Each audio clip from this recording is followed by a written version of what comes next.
ቸኩሎ ቅዱስ መሆን። መቸኮል ከሃይማኖት ያወጣል። ቅዱስ ሥጋውን ክቡር ደሙን የማይቀበሉ እነዚህ የላባ በጎች ናቸው። እርግማኑን ድንጋይ ከማንሳቱ በፊት ምን አይቷል? መሰላሏን አይቷል። ምን ምልክት አለን እኛ? አንዷ ምልክታችን ድንግል ማርያም ናት።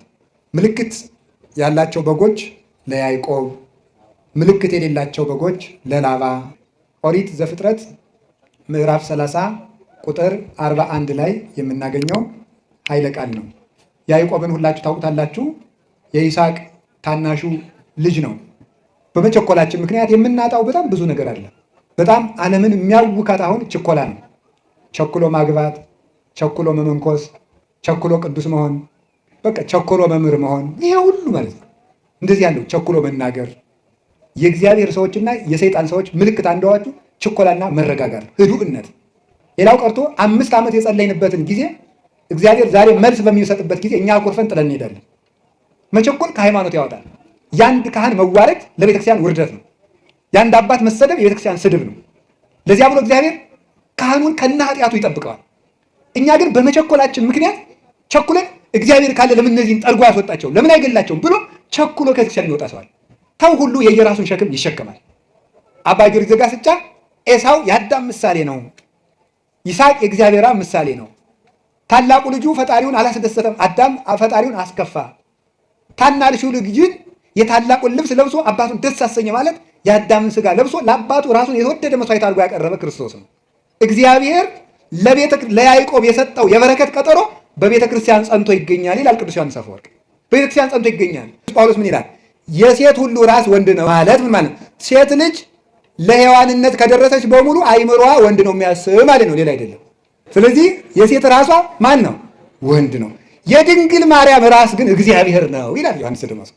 እንዘ የአምር ብእሴ ያለችው ወንድ ሳላውቅ እንዴት ይደረግልኛል ብላ የተናገረችው ለዚህ ነው። ወንድ ሳላውቅ እስከ መጨረሻው የተዘጋ ማኅተመ ድንግልና። እሷ ድንግል ትሆናለች፣ እሷን እየተከተሉ ሌሎች ደናግል ይከተሏታል። የደናግል መመኪያቸው ያሰኛት ይሄ ነው። ፊት አውራሪ የሆነችው በዚህ ምክንያት ነው። መላእክትን ወደ ታች አወርዳ ሰውን መላክን ሰው አድርጋ አንድ ማህበር ለአንድ እረኛ ለክርስቶስ አንድ መንጋ ለመሆን የበቃ ነው በዚያች መሰላል ነው።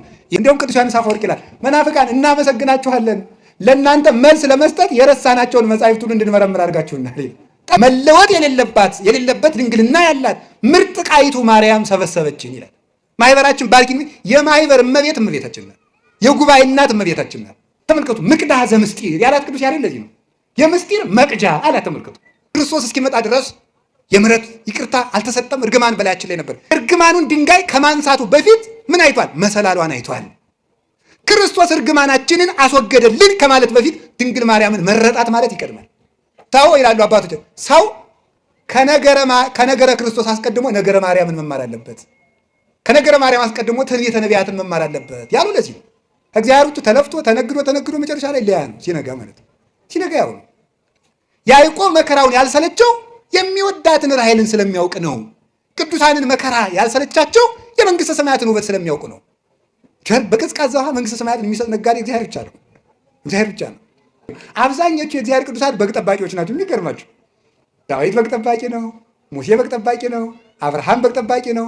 ዮሴፍና ወንድሞቹ በግ ጠባቂዎች ናቸው። ያዕቆብ በግ ጠባቂ ነው። ሁሉም በግ ጠባቂ ነው። ምክንያቱም የክርስቶስ ምሳሌ ክርስቶስ የእኛ እረኛ ስለሆነ ማለት ነው።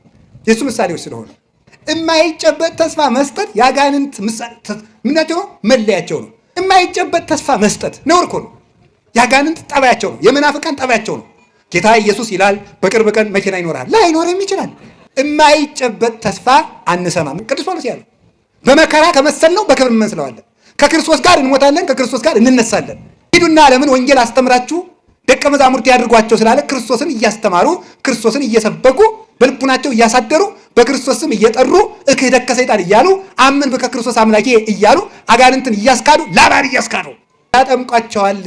ክርስቲያኖች ምልክት አላቸው ማለት ክርስቲያኖች ሲያዩአቸው ክርስቶስን ይመስላሉ ማለት ነው። አለመምህር ምግባር መስራት የሚችል ምዕመን የለም። ሳይማሩ የሚያገቡ ሰዎች፣ ሳይማሩ የሚመነኩሱ ሰዎች ብጥብጥ የሚያደርጉ ይሄ ነው። ደርሶ መዝጋት፣ ደርሶ መክፈት ማለት ደርሶ ማግባት፣ ደርሶ መፋታት። ይሄ ነው ችግሩ። አሁን ሚስት ቤተክርስቲያን እንደሆነች የሚያውቃለ፣ ባል ክርስቶስ እንደሆነ የሚገባ አለ። ለባሏ ስትታዘዝ ለክርስቶስ እንደምትታዘዝ የምትቆጥር ሴት አለች። ሚስቱን ሲያቃልል ቤተክርስቲያንን እንደሚንቅ የሚገባው ሰው አለ? የለም። ክርስቶስ ለቤተክርስቲያን ሞተላት፣ ለሚስቱ የሚሞት ባል የለም። ቤተክርስቲያን ለክርስቶስ መስዋዕት ትሆናለች፣ ለባሏ መስዋዕት የምትሆን የለችም። አምላክ የፍጡርን እግር ሲያጥብ እነሱ የድንግል ማርያምን ጫማ ለመሳም አንሰግድም ይላሉ። የክርስቶስ መልክ የላቸውም። ትዕቢት ነው መልካቸው፣ ስድብ ነው መልካቸው፣ ነቀፋ ነው መልካቸው። ክርስቶስ እኮ የመከራ ሰው ነው፣ እነሱ የምቾት ሰዎች ናቸው። ክርስቶስ ግን እኔን ምሰሉ ነው ያለ። ተማሩ ከእኔ ተማሩ ነው ያለ። ሰውነቱን የሚወድ በግራይተ ጥምቀት በግራይተ መስቀል ይጣላት፣ ኋላ ብርሃን ለብሳ ብርሃን ተጎናጽፋ ያገኛታል። እሱ መስቀል፣ እነሱ ምቾት፣ እሱ ትሕትና፣ እነሱ ትዕቢት፣ እሱ ፍጹም ዝም የሚል፣ እነሱ ፍጹም ተሳዳቢ። ምልክት ያላቸው በጎች የያዕቆብ ናቸው። ምን ምልክት አለን እኛ? አንዷ ምልክታችን ድንግል ማርያም ናት። እግዚአብሔር ምልክት ይሰጣችኋል። ያቺ ምልክትም ድንግል በድንግልና መጽነሷ ነው። ይችን ምልክት የያዘ ሰው የክርስቶስ በግ ነው። ድንግል ማርያምን የያዘ ሰው የክርስቶስ በግ ነው። አንዱ ምልክታችን መስቀል ነው። መስቀል የላቸውም። እኔ ከክርስቶስ መስቀል በቀር በምንም በአንዳች ነገር አልመካም፣ ሌላ ትምክህት ይራቅልኝ፣ የክርስቶስን ማኅተም በሥጋዬ ተሸክሜያለሁና ማንም አያድክመኝ። ገላትያ 6:14 ላይ መስቀሉ የሌላቸው እነዚህ ተፈጥሯዊነትን የካዱ መስቀሉን የጣሉ ምልክት የሌላቸው በጎች የዲያብሎስ የላባ ናቸው። እኛ ግን መስቀሉም አለን፣ እመቤታችንም አለች። አውራዎችን አይፈልጉም፣ መምህራንን አይፈልጉም። የአትናቴዎስ፣ የቄርሎስ፣ የዮሐንስ አፈወርቅ፣ የአግናጤዎስ፣ የቅዱስ ያሬድ፣ አባ ጊዮርጊስ፣ የኤስድሮስ ትርጓሜ ሲባሉ ተረት ነው የሚል ስም ያወጡለታል። ቅዱስ ሥጋውን ክቡር ደሙን የማይቀበሉ እነዚህ የላባ በጎች ናቸው። ስለዚህ ድንግል ማርያምን በእናትነት ምልክት፣ መስቀሉን በማኅተምነት ምልክት፣ ጥምቀቱን ምልክት፣ ቅዱስ ሥጋውን ክቡር ደሙን ምልክት፣ በጎ ጭምትነትንና ትሕትናን ምልክት ያደረጉ ሰዎች እነዚህ የክርስቶስ ገንዘቦች ናቸው። ምልክታችን ይዘን ተገኝተን የክርስቶስ በጎች ለመሆን ያብቃን። ወስብሐት ለእግዚአብሔር። ይቆየን።